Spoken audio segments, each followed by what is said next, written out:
Welcome to Olympian Water Testing, giving you the best in water analysis. Today we are looking at the NIH and PubMed Central, and we're taking a look at excess copper. What does it do to people who are elderly? Specifically, is Alzheimer's disease a causation by copper toxicity and treatment with zinc? So evidence will be presented that Alzheimer's disease epidemic is new, and the disease is very rare in the 1900s as well as the 2000s. And the incidence is increasingly rapid, but only in developed countries, and they're postulating the new emerging environmental factor partially caused of the AD epidemic is the ingestion of inorganic copper from drinking water and taking supplement pills along with high-fat diet. So is that true? Is Alzheimer's disease linked to the supplements, to the water, and other issues? Well, take a look. So first they're saying it's the new epidemic, and we have seen a rise in Alzheimer cases. There's over 5 million Americans with AD and an equal number with MCI, of whom develop AD at a rate of 15% per year. Second, it's because it didn't exist or it was quite rare to 1900s. So why is that? Some say it's a disease of just aging. There were just not enough old people around in the period of the 1800s, so it was rare. Or at least it was not noticed. But that's not true. Elderly people weren't around back then. Waldman and Lamb showed that in 1911, half of the French population were living to the age of 60, an onset of AD, and they also checked the U.S. Census for 1900, and there are 3.2 million people over the age of 60 at today's rate, providing 36.3 thousand AD cases, more than enough to have been frequently seen in the clinics of Ulcer and Gowen, and to have been frequently encountered at the autopsy of Boyd. Now, others say it doesn't represent a new epidemic, but our ability to recognize it. And it's greatly improved, but a lot of that probably is not true. So where is this coming from?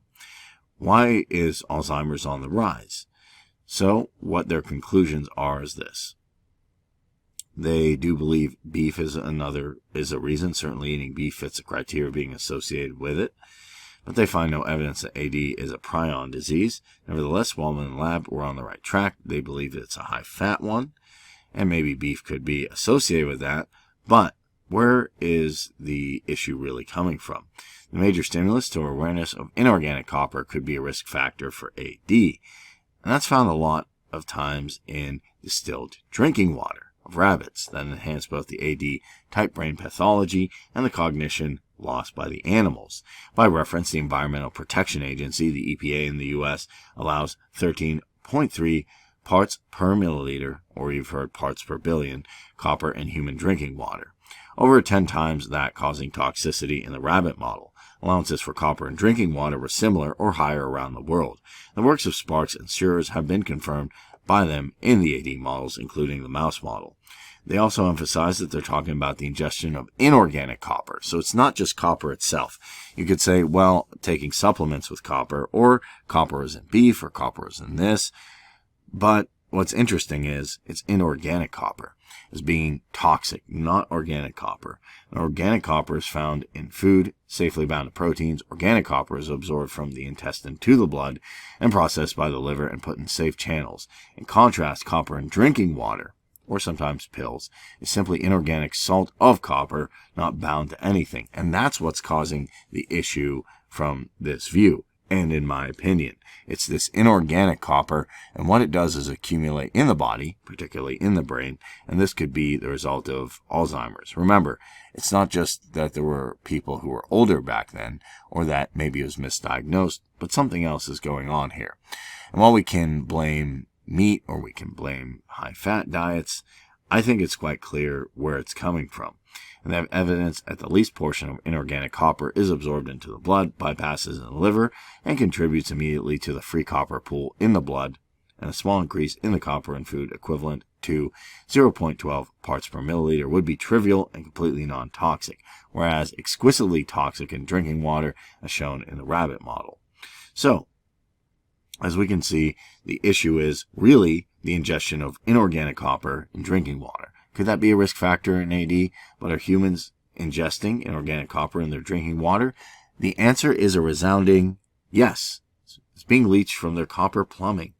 Looking back at the time course of the AD epidemic, it's remarkable how closely it parallels with the explosive of copper plumbing in developed countries.